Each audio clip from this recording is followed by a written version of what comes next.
Bon matin. Aujourd'hui, nous sommes dans Matthieu, le 20e chapitre. Nous rejoignons des aveugles sur la route de Jéricho et nous allons demander au Seigneur ensemble, ouvre mes yeux.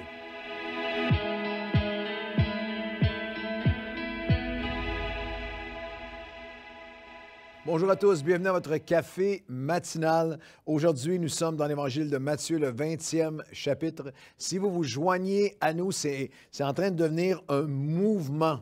Je suis tellement encouragé par tous les courriels qu'on reçoit de gens qui ont embarqué avec nous dans ce voyage, cette aventure, alors que nous traversons les évangiles. Nous sommes dans Matthieu, le 20e chapitre, mais nous faisons un café matinal par chapitre. Et aujourd'hui, dans Matthieu, chapitre 20, on va prendre une portion de Matthieu 20 à partir du verset 29 où nous lisons. « Lorsqu'ils sortirent de Jéricho, une grande foule suivit Jésus, et voici deux aveugles, assis au bord du chemin, entendirent que Jésus passait et crièrent « Aie pitié de nous, Seigneur, fils de David. » La foule les reprenait pour les faire taire, mais ils crièrent encore plus fort « Aie pitié de nous, Seigneur, fils de David. » Alors Jésus s'arrêta, les appela et dit « Que voulez-vous que je fasse pour vous? » Ils lui dirent « Seigneur, que nos yeux s'ouvrent. » Et Jésus, ému de compassion, toucha leurs yeux et aussitôt, ils recouvrèrent la vue et le suivirent.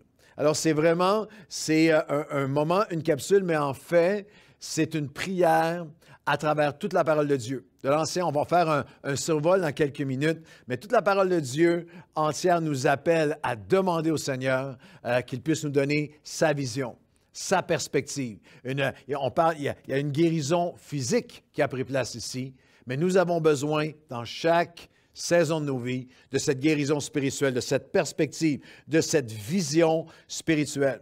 L'apôtre Paul dira, dans 1 Corinthiens chapitre 2, versets 6 à 12, c'est un verset fabuleux, où il dit « Cependant, la sagesse que nous présentons, que nous prêchons, l'Évangile, n'est pas de ce siècle, ni des chefs de ce siècle qui vont être anéantis. Tous les autres perspectives, chefs, les grands vont passer, mais nous prêchons la sagesse de Dieu, mystérieuse et cachée, que Dieu, avant les siècles, avait destinée pour notre gloire, sagesse qu'aucun des chefs de ce siècle n'a connue. Mais comme il est écrit, ce sont des choses que l'œil n'a pas vues, que l'oreille n'a pas entendues, les choses que Dieu a préparées pour ceux qui l'aiment. Elles sont révélées par l'Esprit. De même que l'homme connaît les choses de l'homme par l'Esprit de l'homme, de même personne ne connaît les choses de Dieu si ce n'est par l'Esprit de Dieu.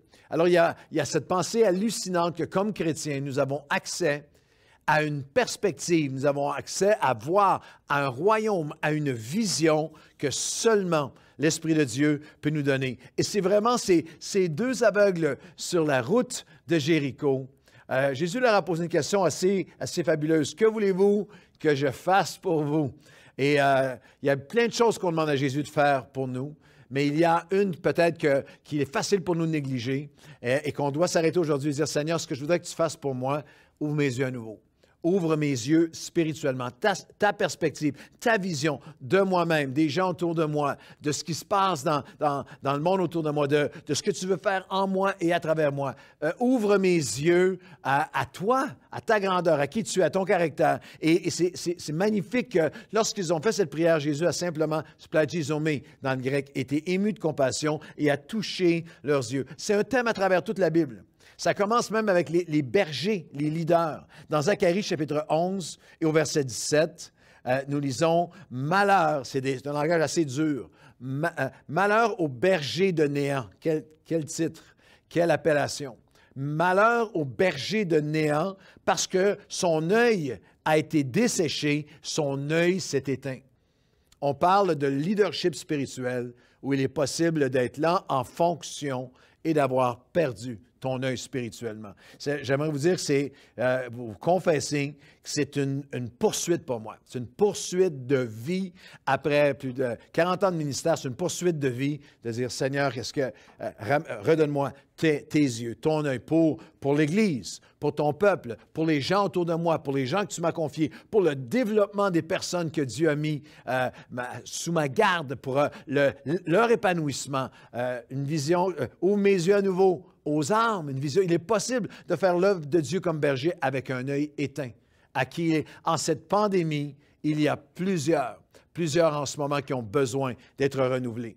Comme si la pandémie était pour empêcher le royaume de Dieu ou l'œuvre de Dieu. J'ai besoin d'entendre la voix de Dieu qui dit « Malheur aux bergers, aux leaders à l'œil éteint, desséché ».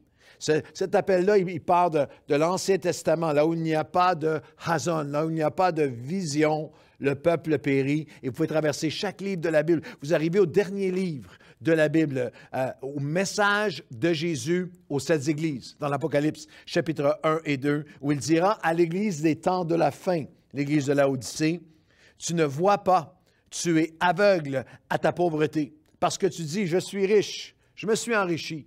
Je n'ai besoin de rien. Je te dis que si tu ne te repens pas, tu as besoin que tes yeux puissent être ouverts. » Il dira littéralement, je te conseille de oindre tes yeux afin que tu puisses voir. À l'Église des temps de la fin. Il y a plusieurs interprétations sur ces 7 églises. Certaines écoles de pensée théologiens pensent que ces églises représentent 7 époques de l'histoire humaine jusqu'à la fin. Le message universel de Jésus dans ces 7 messages à l'Église de toutes les époques. Bien sûr, c'était un message de Dieu pour les églises d'Asie, les 7 églises d'Asie par Jean, mais il y a certainement un consensus que Laodicée représente l'Église de la fin des temps. Et Jésus dit, tu as besoin que je touche tes yeux. Tu as besoin, à toi qui te penses riche spirituellement, tu es riche de doctrine, tu es riche de connaissances, tu es riche du passé, tu t'es enrichi. Tu as besoin que tes yeux soient touchés à nouveau. Nous avons besoin de rejoindre nos aveugles sur la route de Jéricho et de dire, Seigneur, ce que je veux que tu fasses pour moi, ouvre mes yeux aujourd'hui. Je vous le proposerai de cette façon. Nous avons besoin d'une deuxième touche à nouveau. Lorsque Jésus, dans Marc chapitre 8, rencontre d'autres aveugles, et un aveugle en particulier, et Jésus priera pour lui, et il le toucha une première fois. Et ce n'est pas parce que Jésus était en panne de puissance qu'il y a eu le réservoir de puissance était presque vide, puis il y a une guérison partielle. Non, il y a un message spirituel important. Il le touche une première fois et l'homme était entièrement aveugle, comme vous et moi, spirituellement, avant de le connaître, et ne voyait absolument rien, il le touche une première fois. Que vois-tu? J'ai un miracle. Avant, je ne voyais rien, mais maintenant, je vois des hommes comme des arbres qui marchent. Il avait une vision tellement supérieure à ce qu'il avait auparavant, mais elle était partielle. Et Jésus le toucha une seconde fois et il dit, que vois-tu? Je vois les hommes tels qu'ils sont vraiment. Je voudrais te proposer que tu as besoin, toi qui étais aveugle, loin de Christ, tes yeux se sont ouverts, tu chantes grâce infinie. Grâce infinie, j'étais aveugle, maintenant je vois, formidable. Mais j'ai besoin de la deuxième touche à nouveau. J'ai besoin encore une fois d'être touché, que mes yeux soient touchés pour voir les gens, les situations, cette pandémie, mes épreuves, mes délais, mes attentes, comme ils sont vraiment, cette perspective que Dieu veut me donner comme lui, voir comme lui voit. J'écrivais à quelqu'un aujourd'hui à propos, quelqu'un très proche de nous, je disais, cette semaine, je prie pour que Dieu m'aide à le voir comme lui, il le voit. Cette dimension de « ouvre mes yeux », même face à ce qui prend place dans le monde. C'est aussi personnel que pour ton fils, ta fille, ton frère, ta sœur, des gens tout près, ta situation personnelle, mais aussi même ce qui prend place dans les nations. C'est très facile en ce moment, en ligne. Il y a énormément de voix qui vocifèrent, mais aussi de perspectives qui sont seulement sur les choses terribles qui sont autour de nous, qui s'apprêtent à se fondre sur nous. Jérémie a eu un moment comme ça. Dans Jérémie, chapitre 1, le Seigneur vient à Jérémie, un peu comme à l'aveugle que Jésus a touché, et Dieu demande à Jérémie, « Que vois-tu, Jérémie? » Jérémie dit, je vois une branche d'olivier. Je vois, le mot hébreu, c'est saked, l'annonceur de la vie. C'est un mot magnifique et une image magnifique, un sol stérile et glacial où il n'y a eu aucune vie, et tout à coup, la branche qui perce et qui annonce la vie. C'est ce que nous sommes appelés à être, ceux qui annoncent la vie. Et le Seigneur demande, l'Éternel demande une seconde fois à Jérémie, que vois-tu? Il lui demande une seconde fois, que vois-tu, Jérémie? Il dit, je vois des marmites de feu bouillantes, débordantes, qui s'apprêtent à être déversées.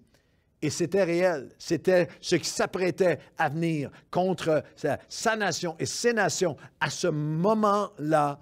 Mais le verset suivant, mais toi, Jérémie, lève-toi, ne crains pas, ne tremble pas devant eux, car voici, je t'établis comme une ville forte et je serai avec toi.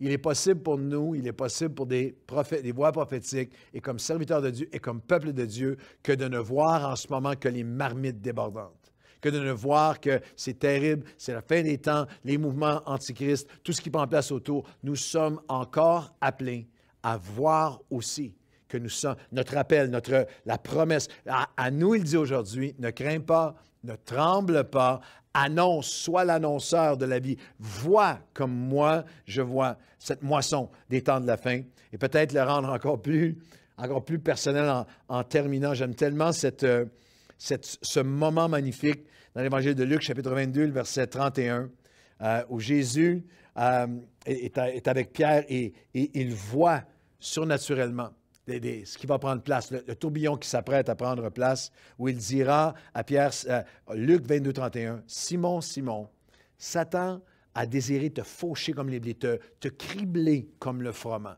Mais j'ai prié pour toi, et lorsque tu reviendras, tu fortifieras tes frères. » Dans un moment prophétique, Jésus a vu Pierre, non seulement l'a vu pour ce qu'il était, mais a aussi vu, c'est comme un film en accéléré.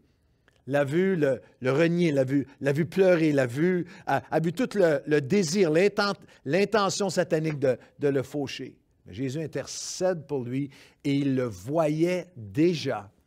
Il le voyait déjà 50 jours plus tard à la Pentecôte, ouvrant la porte à l'Église qui était pour changer le monde. Je crois qu'il l'a vu dans la maison de Corneille en train d'ouvrir l'Évangile à tous ceux qui étaient hors d'Israël, à nous, à cet Évangile qui était pour changer la terre. C'est très humain, dans nos limitations humaines, ce n'est pas très difficile de voir les faiblesses des gens, de voir les échecs, de voir ce qu'en eux nous déçoivent ou nous blessent. Ce qui est divin, c'est de les voir comme Jésus les voit, de les voir au-delà d'eux. Alors aujourd'hui, si vous voulez bien, on va prier ensemble. Et si vous avez ce moment de transparence, ce moment de clarté, et vous dites, Seigneur, j'ai besoin, ce que je veux que tu fasses pour moi, c'est ouvre mes yeux. J'ai besoin de ta vision pour quelqu'un près de moi, pour ma situation, pour cette pandémie qui dure et qui est si longue à se terminer, pour une épreuve que je vis, pour une question sans réponse, je ne vois plus comment. Sache que sa réponse est encore la même aujourd'hui. Splagizome, ému de compassion, il peut, il veut, il va toucher mes yeux et les tiens pour qu'on puisse voir spirituellement. Seigneur, nos yeux ne peuvent pas voir, nos cœurs ne peuvent pas concevoir tout ce que tu as, les choses que tu as préparées pour nous. Elles sont révélées par l'Esprit. Les plus grands de ce monde ne peuvent pas voir cette sagesse, cette perspective que toi, tu veux donner à tes enfants. Alors aujourd'hui, viens nous toucher une deuxième fois et encore une fois, nous ne voulons pas être de ceux qui ne voient que les marmites de feu qui débordent. Nous voulons être les annonceurs de la vie. Pour les personnes autour de nous, pour notre propre vie, pour notre appel ensemble, pour ce que tu fais dans notre vie et à travers nous, ce que tu vas faire dans notre nation et dans les nations. Ouvre nos yeux aujourd'hui, Seigneur, par ton esprit, viens nous révéler de jour en jour. Ouvre nos yeux spirituellement, surnaturellement, pour que nous puissions accomplir ce que tu nous appelles à être et à faire ensemble. Au nom de Jésus, Amen et Amen. Bonne journée à tous.